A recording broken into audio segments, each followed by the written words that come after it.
times these high holidays, so you will know it. You will know it.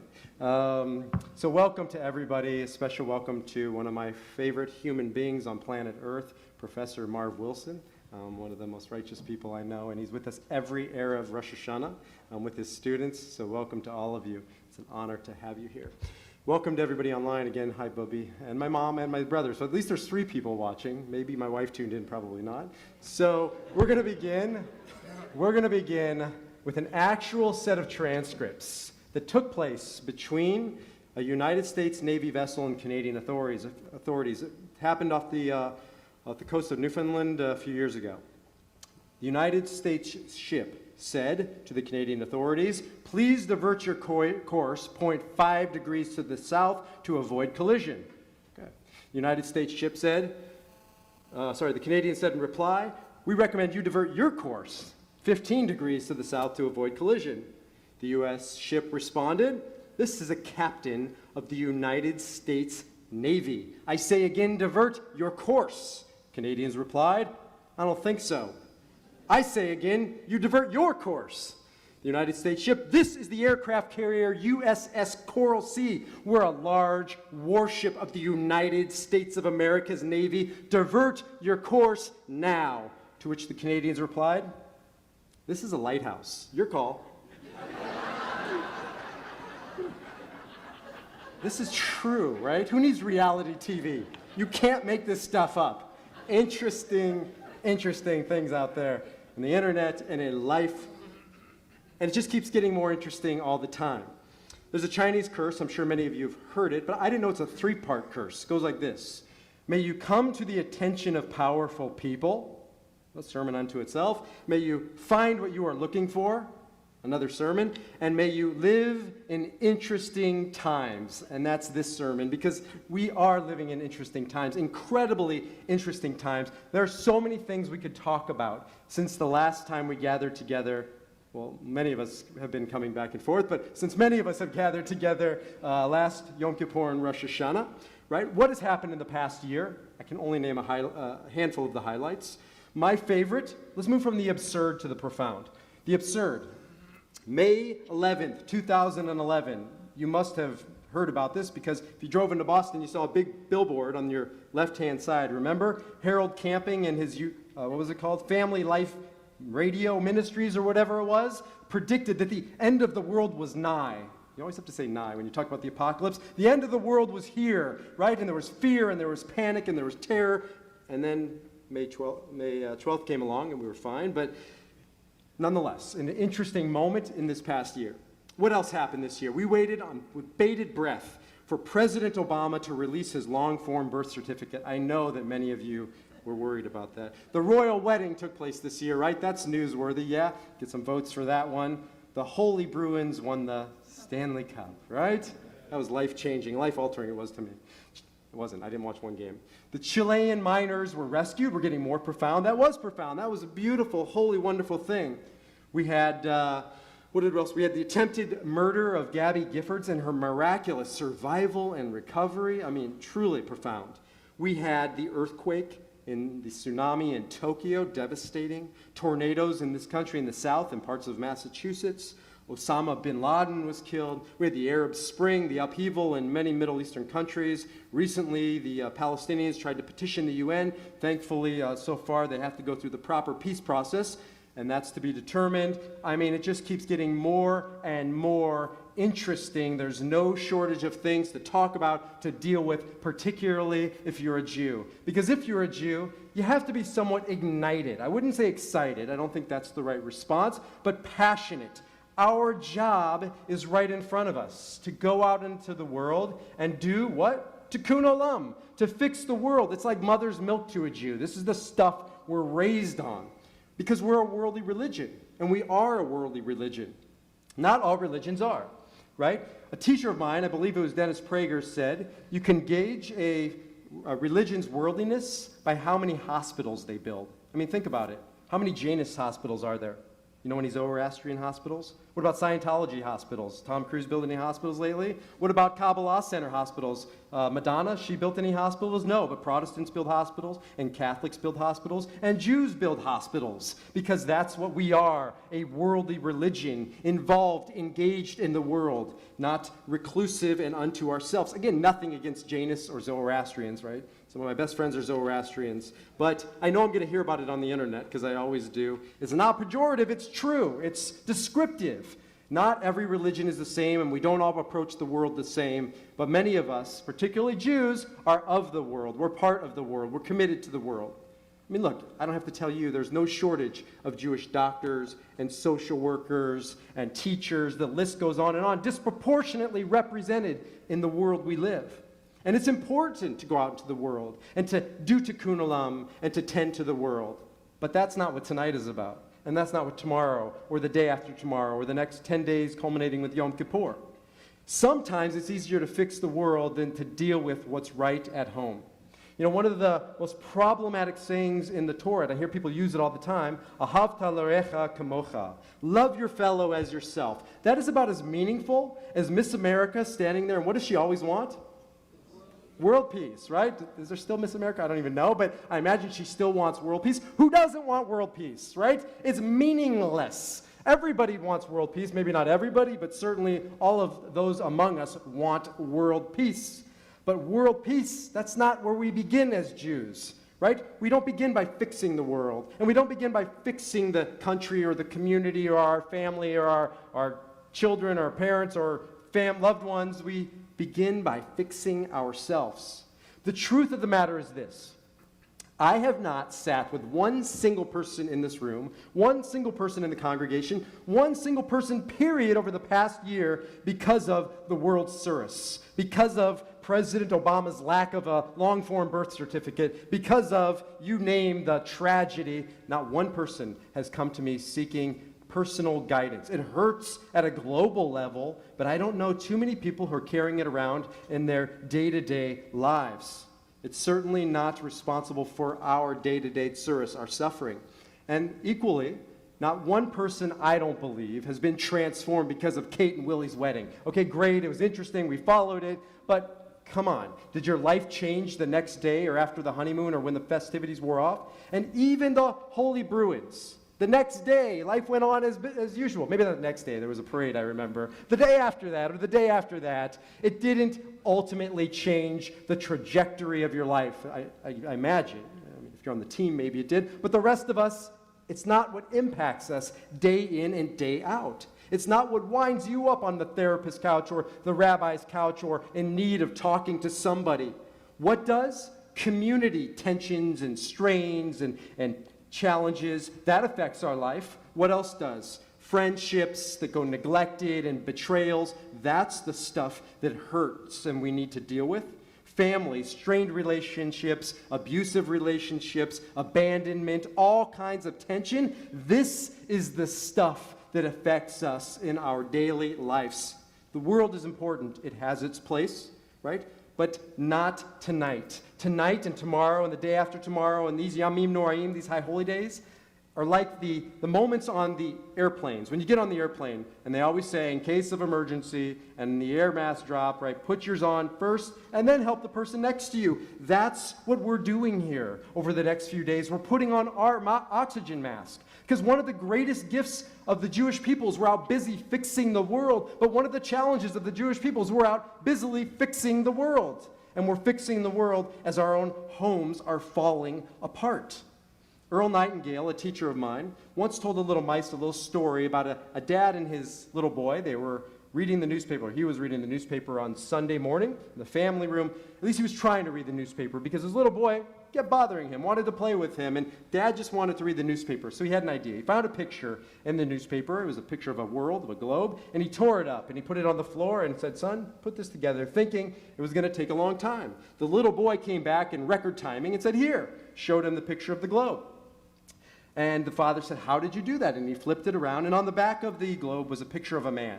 And Earl Nightingale said, you put the man together and his world comes together. You put the woman together and her world comes together. It's hard to put a picture of the world together, but it's much easier to put yourself together, to start with yourself. And that's what we're doing. And that's what our Torah is about. And that's what the High Holy Days are about. It's not about the big macro, as I call it, shock and awe Judaism. That has its time and it has its place, but that's not what we deal with over these coming few days. I love our Torah because it's so honest and it's mundane, it's pragmatic, it's real, because life is ordinary and mundane and honest and pragmatic and real. And so one of the realities in life, it's one of the realities in the Torah is this: you can't fix anything or anybody but yourself. We see it over and over again. Eve tries to change Adam. Remember, he's a workaholic, out working the garden day and night. And Adam tries to change Eve. She's always busy talking to the snakes. And both of them get kicked out of the garden. It doesn't work. Abraham tries to change his nephew Lot. Doesn't work. Sarah tries to change Abraham. Doesn't work.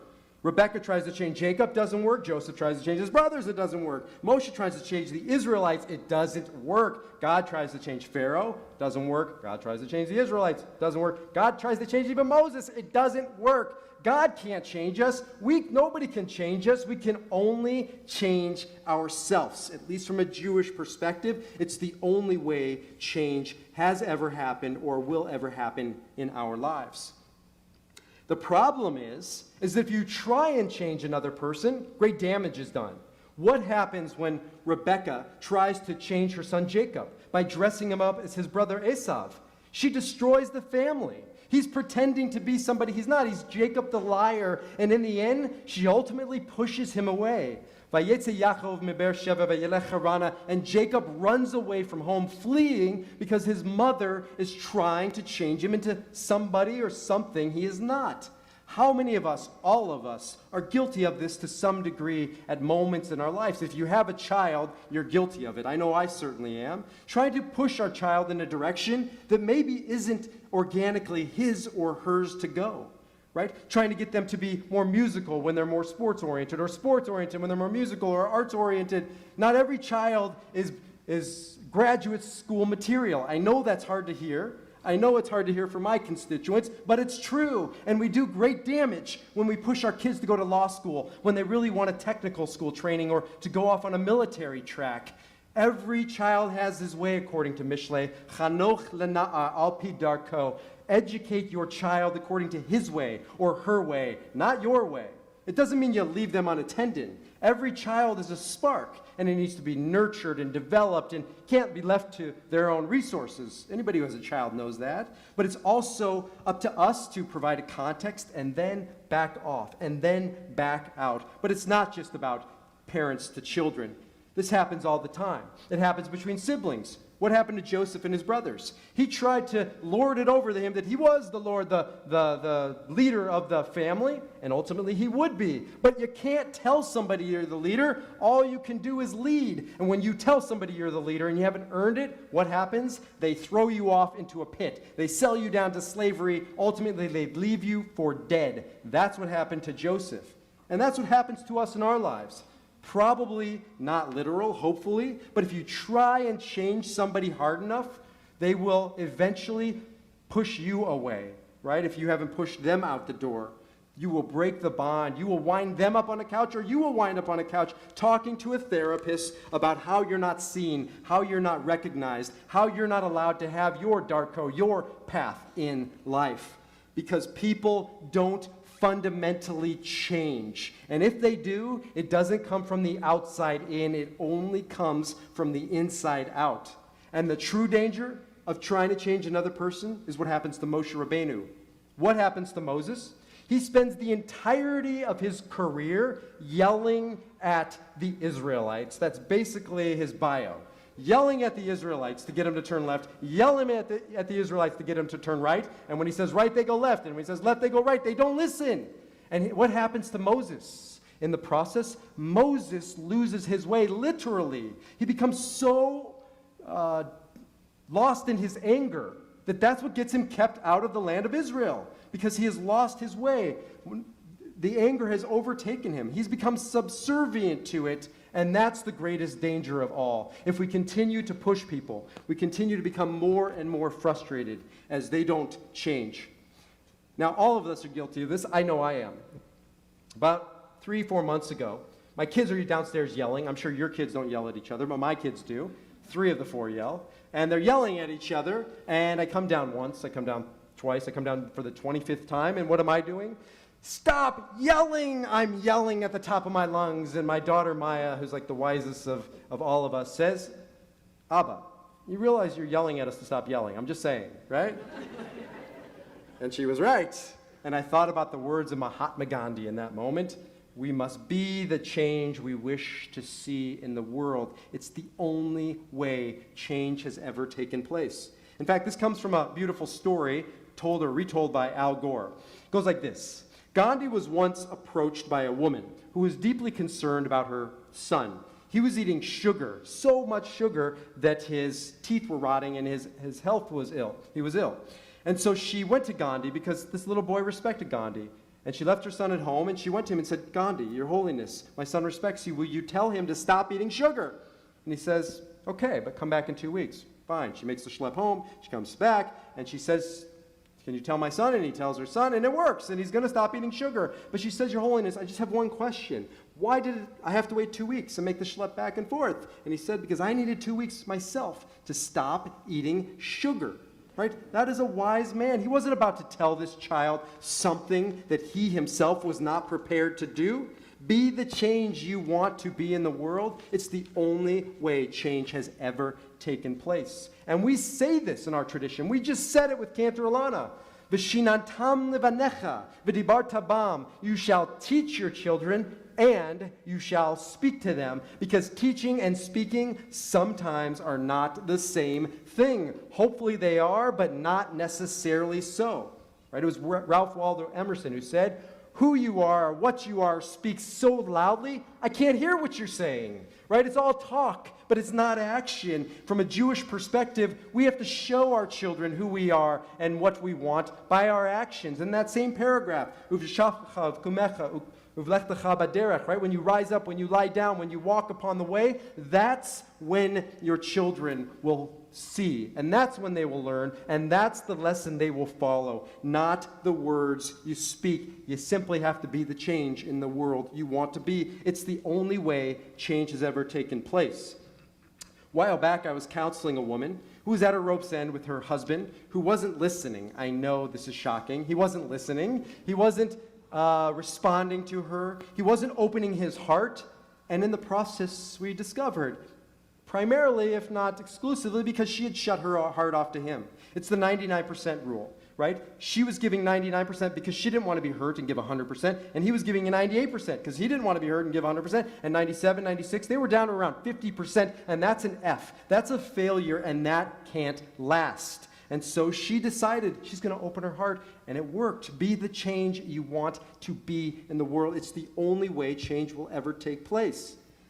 A man brings his son into me because he's at his rope's end, and he wants to talk about how his son is so disrespectful, and his son doesn't listen to him, and doesn't hear him, doesn't respect him. And in the conversation, what did we see? That's exactly how the father was talking to the son. And then I read a little story about a pastor told about one of his parishioners, and I thought about this. It's always about little Johnny, isn't it? Mother is at her rope's end with little Johnny and doesn't know what else to do. So she resorts to prayer, and she says, little Johnny, go to your room and ask God to help you not to misbehave. He'll do it. He'll help you. So little Johnny finally goes upstairs, prays, comes down, and his mom said, he says, Mom, I prayed. His mom says, wonderful, right? Did you ask God to help you not misbehave? What did little Johnny say? I didn't ask him to help me not misbehave, said Johnny. I asked him to help you to put up with me, right? We all have our stuff in life, and maybe her lesson was to model the example, to be the change you want to see in the world, because it's the only way that change ever takes place. There's also another cute one about another little boy who was overheard praying, Lord, if you can't make me a better boy, don't worry about it. I'm having a really good time, right? There's a rabbi on his deathbed, a Hasidic rabbi. A Hasidic rabbi says it all. When I was young, he said, I set out to change the world. When I grew older, I perceived that this was just too ambitious. So what did I do? I set out to change my country. This too, I realized as I grew older, was too ambitious, so I set out to change my town, Also, again, I realized too ambitious, so I set out to change my family. Now that I'm an old man on my deathbed, I realize I should have started by changing myself. If I had started with myself, who knows? Maybe I would have changed my family, my town, my country. Maybe I would have even, tikkun olam, fixed the world. Be the change you want to be in the world. It's the only way change ever takes place. Which brings me to my most famous sermon ever. I always thought posthumously I'd be remembered for a talk on Israel or a fearless talk, which I give every Yom Kippur, but no. About 3 times a year, somebody comes up to me and says, Rabbi, my favorite sermon ever was that one, you know, row, row, row your boat. They start singing it to me in the style of Stop and Shop. Welcome to my world. I thought I'd be remembered for a great sermon, but they remember a sermon that's not even mine. It's Wayne Dyer's. Wayne Dyer told this sermon, and it's not even his, obviously. It's a childhood nursery rhyme that all of us know. And what is it about? How does it go? We know how the song goes, but what's the meaning of row, row, row your boat gently down the stream? Merrily, merrily, merrily, merrily, life is but a dream. What does that mean? Right? We say these nursery rhymes, and half the times we don't even think about what does that mean. So what does this mean according to Wayne Dyer? Row, row, row, because you got to row in life. You got to get out there. You got to work. You got to do work, but whose work do? You row your boat, right? Row your boat. Don't row your husband's boat or your wife's boat or your parents' boat or your child's boat or your neighbor's boat. Row your own boat. It's the best we can do in life. And frankly, it's the only way to live this life if you want to live gently. Because if you try and row other people's boat, you're always trying to grab their boat and pull it close to you or paddle harder to get closer as they're rowing away, right? Row gently. And how do you row gently? By being kind and compassionate and forgiving when other people try and row your boat. You don't hit them with the oar, right? But you gently row on your path. And where do you row? Where do you row? Down the stream, right? Only an idiot like me and everybody else on planet Earth tries rowing up the stream. You row up the stream by fighting, by trying to change the world, trying to change the people around us, trying to change your spouse or everybody else, when you realize it begins with ourselves. Row gently down the stream. And if you do this, says Wayne Dyer, if you do this, you live a life of joy. You live a life happy. You live a life merrily, merrily, merrily, going on your own way. Think of the AA prayer, right? God, grant me the serenity to accept the things I cannot change, courage to change the things I can, and wisdom to know the difference between the two. You get out in the world and you row and you figure out what's yours to row and you figure out what's not yours to row.